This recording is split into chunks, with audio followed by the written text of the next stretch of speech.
Des grands horizons du Texas jusqu'au littoral de l'Îlet-sur-Mer, j'ai traversé l'Amérique à plusieurs reprises.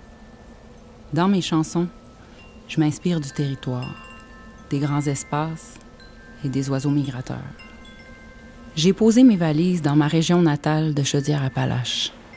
C'est un retour dans les paysages de l'enfance avec un regard neuf.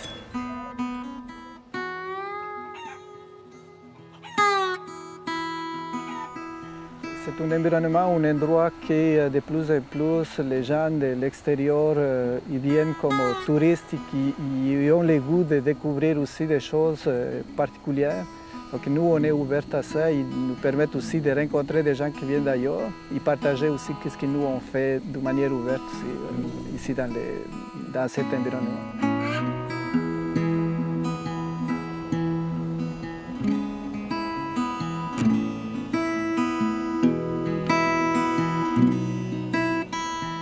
Mon nom est Juan Morales. Et mon origine, c'est l'Équateur, le pays de l'Amérique latine au sud de Colombie et au nord du Pérou, l'Équateur. Jardin Herencia, ça veut dire héritage. C'est une lot de 3,5 hectares dans laquelle il couvre un espace de forêt à peu près 0,5 hectares et le restant, c'est des espaces plus pour faire les cultures ou des productions maraîchères. Héritage, les jardins viennent du nom parce que ma conjointe est d'ici, justement, une fille que son père est d'ici de Saint-Louis et c'est lui qui a laissé à ses 3 enfants comme héritage cet espace de terre qui est partagé entre ses 2 frères et elle, ma conjointe. Une autre raison aussi, c'est que moi, je viens aussi d'une famille qui est des cultivateurs et que je suis quand même très attaché à tout ce qui est la production à la terre. Et mes enfants aussi prennent aussi cette relève ou ce goût pour aussi faire la production de différents produits dans la terre dans laquelle on pourrait produire. Nous, au Québec, moi, je suis depuis 1998 que je suis arrivé à Montréal, à Québec. Et plusieurs années, j'étais à Montréal avant de venir à la région. Les grands espaces, la fin de l'été qui étire les couleurs. Ici, chaque saison est une histoire susurrée par le flot du fleuve.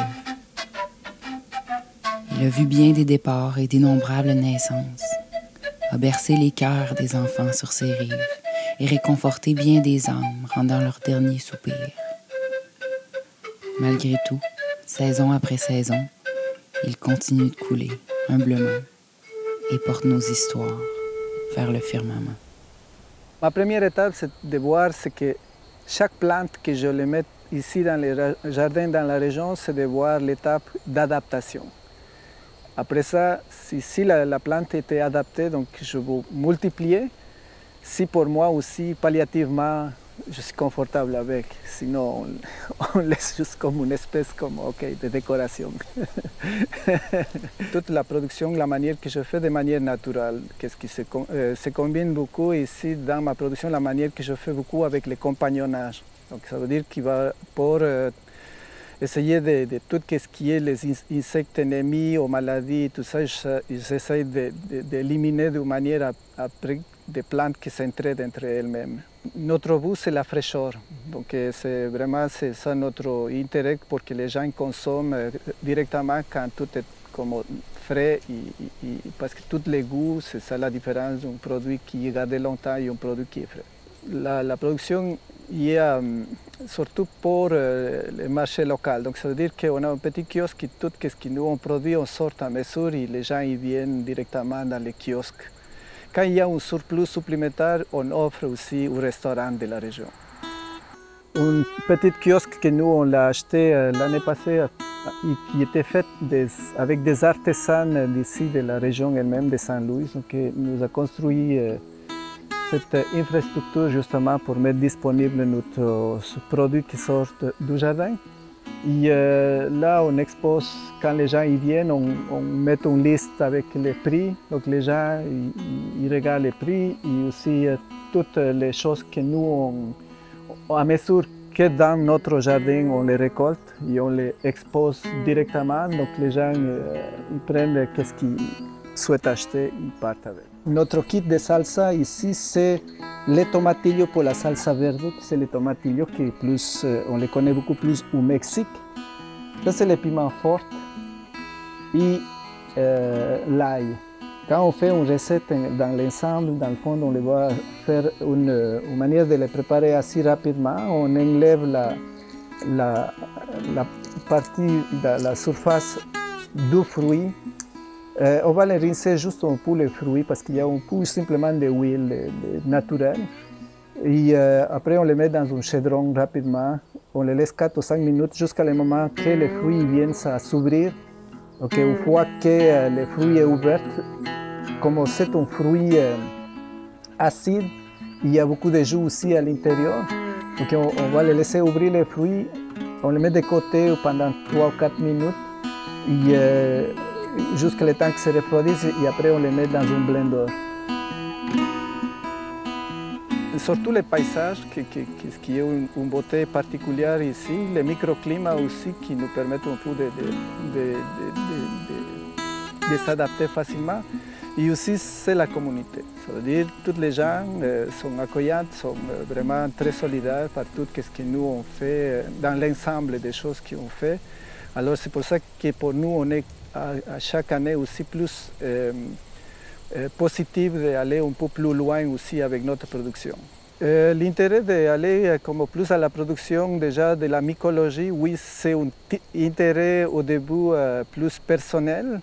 Deuxième chose aussi, c'est que ma belle-mère aussi était une amatrice des champignons sauvages de la forêt qui se produisent ici même.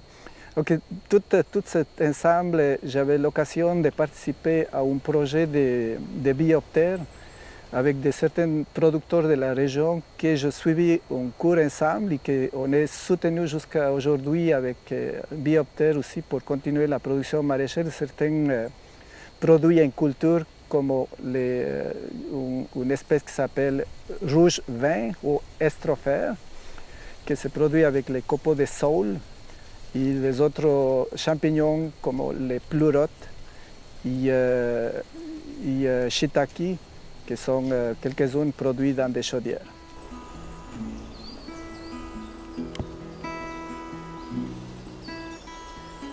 Parce que celui-là, c'est le meilleur dans cet état, c'est de cette manière que nous on fait la commercialisation des champignons. Les champignons en soi, ils sont un peu complexes à la production. Nous, on les fait en chaudière. Mais par contre, lui, c'est les pleurotes. Mais par contre, produire les champignons, si on les voit bien, lui, il va sortir dans les prochains jours parce que les mycéliums, on les voit déjà. C'est lui, les mycéliums. Donc ça, c'est pour les pleurotes en chaudière dans les contenants que nous, on les produit de cette manière. Et on a mis un couverture parce que les champignons, on voit que de plus en plus, on a besoin surtout de la noirceur.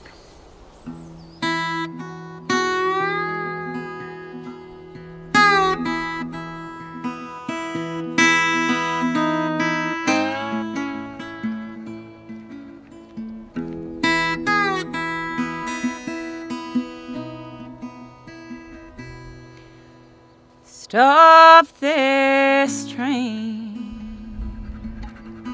leave me at the station in the rain or in the dry desert air. Desire will grow into dreams. Said you couldn't cross the lake nor find your way to me, yet I was standing by you. We never faced each other. We were always side by side, contemplating the width of the crossing we both feared. Don't don't you worry,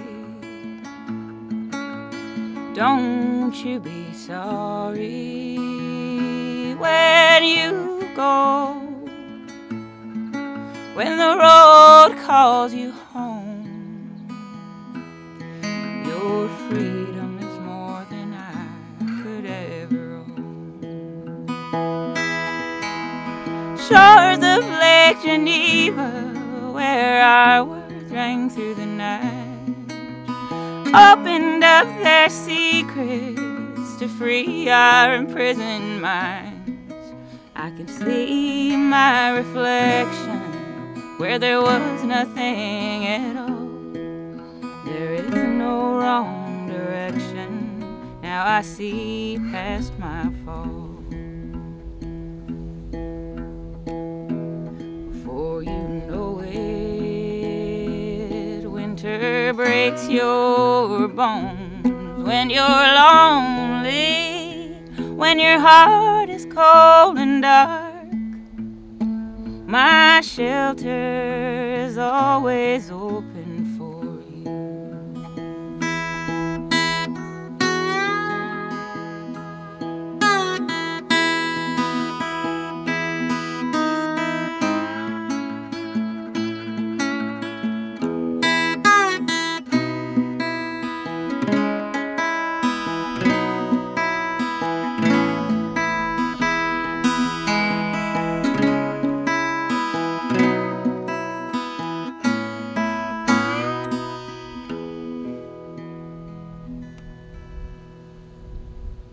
Je dirais qu'un autre talent qui vient accompagner entre qu'est-ce qui est l'agronomie ou qu'est-ce qui est cultivateur, moi j'ai un autre talent enraciné, je peux dire en moi, c'est la musique. Et la musique que je partage, c'est la musique des Andes. Donc c'est la flûte des Andes, c'est une flûte de pain qui est faite avec des bambous et que quand on l'interprète, on est en mesure de sortir de différentes sons à l'intérieur de ces instruments qui sont faits de manière artisanale aussi. Donc c'est là que la particularité aussi que je partage aussi avec la communauté. L'intérêt de la communauté, c'est aussi important parce que oui, quand ils voient faire toutes ces cheminements de transformation ici dans le terrain pour faire avec différentes parcelles, de différents produits. Donc on voit comme, je vois, une surprise aussi de voir quelqu'un qui vient d'une autre culture et qui s'adapte et qui fait quelque chose de différent dans l'environnement. Mais pour la communauté, c'est la particularité, la manière de démontrer certains aliments que nous on est habitués à consommer, comme quelques-uns comme les haricots par exemple, et des autres plantes aussi qui s'adaptent aussi, qui l'été on produit c'est les tomatillos pour faire la sauce verte. Donc là, combiné avec ces éléments dans le milieu culinaire, dans le fond, on nous permet un peu de démontrer une façon différente, des choses différentes qui s'ajoutent justement dans les plats ici pour la région et aussi pour les gens qui sont intéressés à découvrir ça.